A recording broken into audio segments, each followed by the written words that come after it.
if it's what you do and it's how you eat, then you got to have the hustle aspect to it. But, you know, you can't forget the music part and really doing it in a way that you're enjoying it.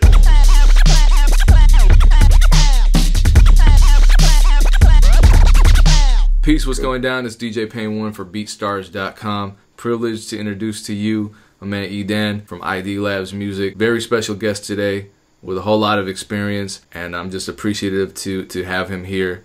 Appreciate Thanks. You sitting down with us, bro. For sure. So let's jump right into the interview. Before all the hit records and the high profile albums, you owned a studio. Right, still do. Still collectively as ID Labs, correct? Yep. Early on in your career, what made you go all in and take that financial risk to open up a studio? I mean, looking back, you know, probably just ignorance of this business and not realizing how difficult it is to get it going and to make something happen. And at the time, it was really the only thing that I was doing to make any money. I mean, I started out, you know, as a musician and then got into producing, and the studio, which was just a basement studio at the time, that was just a way to facilitate what I was doing. And then that just sort of naturally led into other people wanting to come down and be involved or record or work with me. And it just sort of kept growing. So it was never a conscious, you know, decision like, yeah, I'm going to do this studio and I'm going to open this place up. It was more just like a natural extension of what I was doing every step along the way. It was just to sort of further facilitate me continuing to be involved in music. When you say that it was based Sure. on ignorance of the business, what do you mean by that? Well, I mean, the studio business in particular is just a really tough one to have a place and, you know, consistently draw clientele, especially in a smaller city. You know, it's not easy to make a great living. I think you can, if you're good and consistent and you really care about the place and care about your clients, I think you can make some money. But I think it's not the type of business you're going to get rich doing. Just, you know, a studio in and of itself, as far as renting time to musicians to, you know, come in and record. But fortunately for you, you were also a producer, so they kind of worked hand in hand, those two disciplines. Yeah, absolutely. Just expanding into like mixing even, which has, you know, been a big part of my career. Those things really helped. And I mean, above all, just being lucky enough, be in the right place at the right time when somebody like Wiz, you know, came through when he was 16, and that just, I mean, it was a long hustle to get there, but once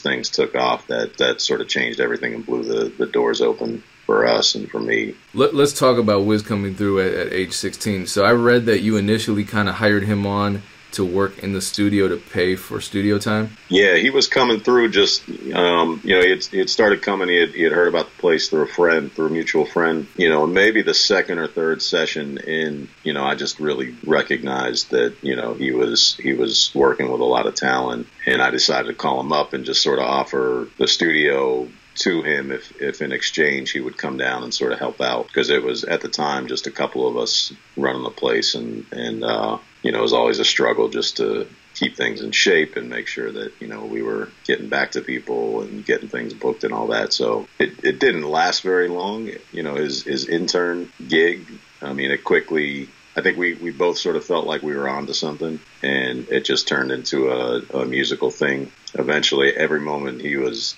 in there, we were just working on music. It's such a dope scenario because it's kind of the classic producer bringing the artist in and giving them an opportunity. And it seems to me as a producer nowadays, the paradigm has kind of shifted over to us as producers waiting for a rapper to give us an opportunity. Yeah. So how in your opinion, nowadays in 2017 going into 2018, how do producers, especially aspiring producers, empower themselves? I mean, for me with Wiz back then, it wasn't so much that, you know, he was very obviously talented, but it wasn't so much like, oh, let me develop this kid and you know, help make him a star. So I think, as you know, for younger producers coming up, I think just finding somebody who is giving you something back musically that you can jump in there with and make music, then you might come up with something different or something new or something great, as opposed to looking at it like a hustle all the time. If it's what you do and it's how you eat, then you got to have the hustle aspect to it. But, you know, you can't forget the music music part and really doing it in a way that you're enjoying it, you know what I mean, with somebody who,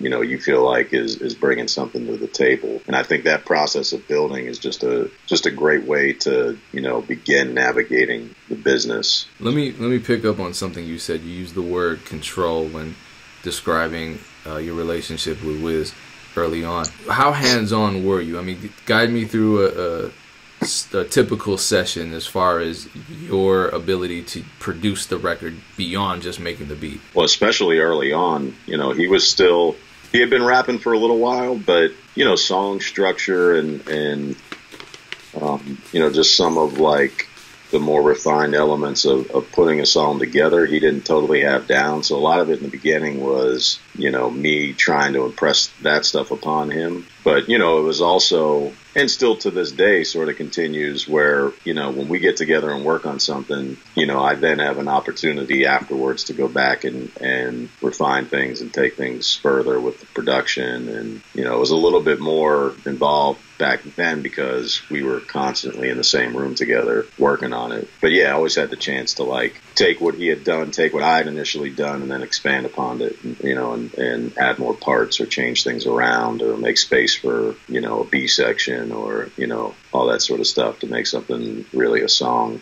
Yeah, I mean, when I was first starting to produce, I was working with a lot of musicians that didn't know what the hell they were doing, and just me sort of guiding that process along. You know, the fact that they didn't really go anywhere in terms of being commercial successes doesn't mean much. I learned so much about production from being hands-on in a face-to-face setting, not just, you know, emailing beats and doing it all remotely. And that's kind of something that I miss a lot, you know, with the way that the industry's set up these days. Definitely. And, you know, that's something that I now just sort of have to challenge myself to do. I mean, I can get sort of just caught up sitting in this room by myself, working on track after track after track. You know, every once in a while, I'll catch myself getting a little bored, and that's when I'll start, you know, maybe reaching out to somebody I just recently heard that, you know, is doing something cool, or, you know, just trying to do something to spark my own creativity a little bit more by getting someone else's perspective in there.